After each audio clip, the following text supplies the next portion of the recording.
Hello, back again. I'm just gonna do a review here, quick review. Yes, I'm trying a new hairstyle because some schmuck said I got a terrible beard or whatever, so now I'm trying the going the Lemmy route. I'm gonna try the Lemmy thing, see how that turns out. I was gonna do it before, but I sort of screwed up, so I'm like, just shave it all off and restart. But I guess shaving it all off during the month of November was kind of a bad thing. But, you know, hey, I do what I want. I do what I want whenever I want. Okay? Okay, man? Alright, hey! Okay, so, goofing around already. Yeah, I was cleaning up a bit in here. Yeah, it's nice. I took a nice little break just cleaning up this house a bit. Next thing, I want to paint these walls soon enough, so you know, get a nice purple color scheme going behind here. Nice purple. Actually, purple wouldn't be too bad. I was joking about that, but purple's actually a nice color in my opinion. Yeah, I don't know. I don't know. We shall see how it goes. But for now, I wanted to talk about a movie that I found was absolutely amazing, definitely, without a shadow of a doubt, for some reason I can never say that properly, without a shadow of a doubt, this is the best movie I've seen so far this year. And there are plenty of movies that I still haven't seen from 2020, but this is, without a doubt, the best movie I've seen this year so far. It's called David Attenborough, A Life on Our Planet. Came out October 4th. Out on Netflix. This is a wow. This was a wonderful experience. Very short film too. I'd highly recommend it to anybody and everybody, especially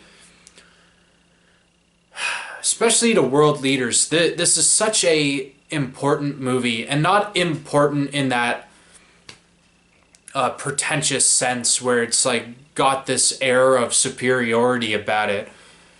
David Attenborough, he is 93 years old, and by God, I gotta say, he looks pretty good for his age, you know? Like, 93, I mean, the guy's still out there doing his thing, and I think he did the planet a service by making this, and I really do hope that more world leaders, people in power in any sort of sense, I really hope they get the chance or give themselves the opportunity to watch this, because this is by far one of the best documentaries I've ever seen. Just for how... It's hard to describe it. I don't want to spoil too much about what it's about, but basically it starts off, and like the first chunk of it, like or more or whatnot, like the first bit is like, it really started to like scare me. Like, it really started to I don't know, I want to say panic me in some sense of the word.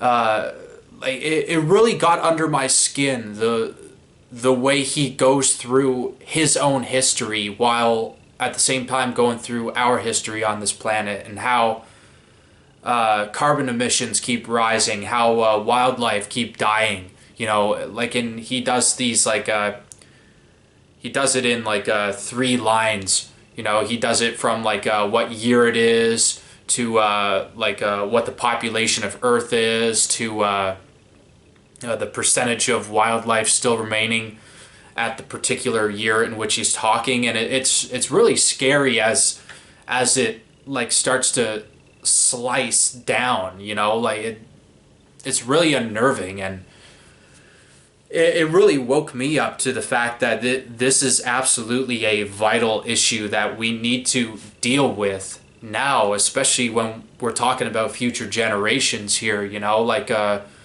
potentially if I ever have kids, they'll be living in this world that's just dying because of what we're doing. And what I love about the way David Attenborough handles this is that at a certain point, I was starting to go, oh no, I hope this is not just doom and gloom the entire time. And thankfully, to to my I shouldn't have been surprised because he's always done great work throughout his career, and I knew that by the end this would turn around. Though let me stress again, the first half or so is very unnerving. Like there's this point in the documentary where he starts to go through what will happen in our future if we keep going along this trajectory, and it's very, very it's like you're watching a Mad Max film start to happen, you know, where everything's like turning to desert, and it's very, very effective in making at least a guy like me wake up to the fact that, okay, this is a very important deal. Yeah, I genuinely loved it, and like I was alluding to before, there is a point in this documentary where it isn't all just doom and gloom. What I love about him, David Attenborough, compared to somebody like Greta Thunberg, is that he actually provides you with solutions rather than just barking at people the whole time, like, how dare you ruin my dreams.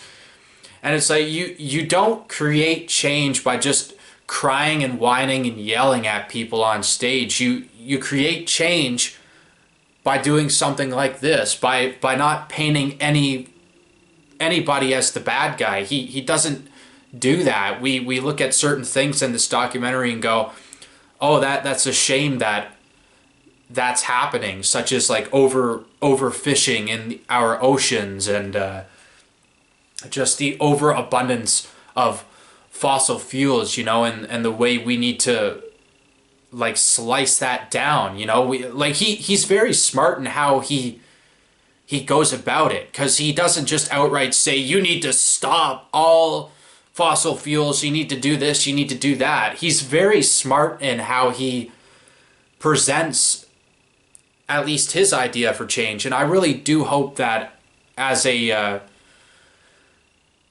human race, we all, you know, learn a thing or two from a documentary like this. I won't lie, this documentary, like, it got me at the right moment. I just felt myself like crying my eyes out so bad that I was just like, oh, like my eyes were stinging. And it's like, he's such a smart guy, like, and the directors as well here. Everybody involved with this documentary should be very, very happy with the work they've done. I was mesmerized by this. Absolutely, damn near speechless.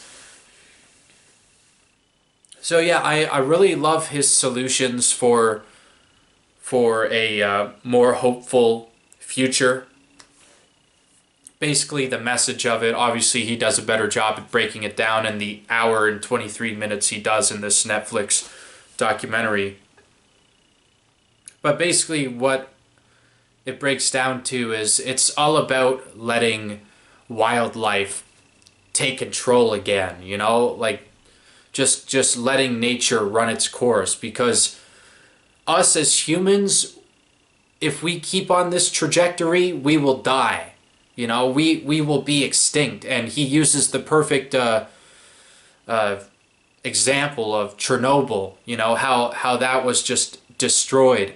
But over time, like by the end, he shows Chernobyl now, and it's like got all this beautiful like green color to it. Wildlife goes there, and it's their sanctuary, and it's uninhabitable now for humans, but animals and nature, you know, they will succeed in the end. And, you know, humans, we won't succeed in the end if we keep being this greedy and this indulgent, you know, upon just, you know, overusing all of these resources that are finite, you know. Like, it's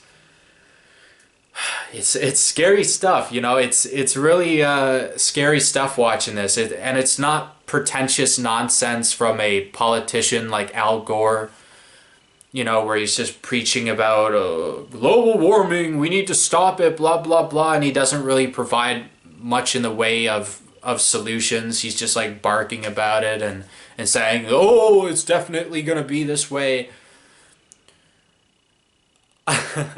To say the least, I believe David Attenborough way more than I ever will a schmuck and a politician like Al Gore. David Attenborough, absolutely amazing man. I'd go so far as to call him a hero. I think he, of all the people that deserve a Time Person of the Year award, I think it's him, not like Trump or Biden or whoever the hell else is nominated. I think it's David Attenborough that deserves Person of the Year for making this documentary, for opening people's eyes, my eyes, and hopefully people with the power to change things. I mean, we as people can, like, you know, spread the word and hopefully like unite and make a positive change ourselves. But you know, basically it comes down to our world leaders, whether or not they're willing to take this important next step into just making sure our future, our kids and our grandkids and whoever, like make sure they're safe, essentially, because it's yeah, it's very scary seeing all the bad stuff that we're doing to this world, and we all know it's bad. We all get this sense that, oh, we need to do these things in order to survive, but it's like, no, not necessarily, you know, like we could still do some of it, but why would we do it to this extent, right, Audrey? That's right, girl. Here, come say hi. Come say hi, baby. Say hi to the camera, you beautiful cat, huh? Look at that cat. Look at that cat. Love you, girl. Yeah, this is the future right here. Future. Cutest cat. Cutest cat in the world. Right, Audrey? Hey, baby? Love you, girl.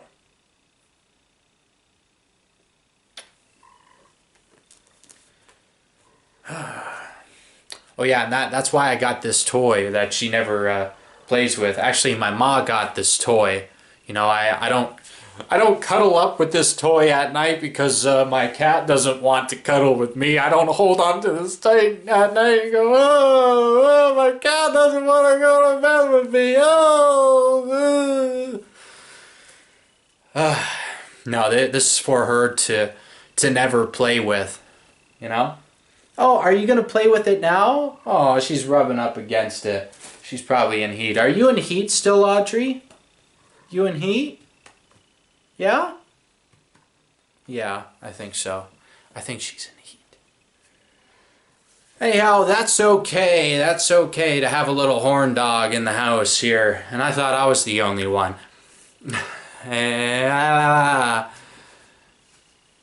Wonderful documentary. I would highly recommend this to everybody.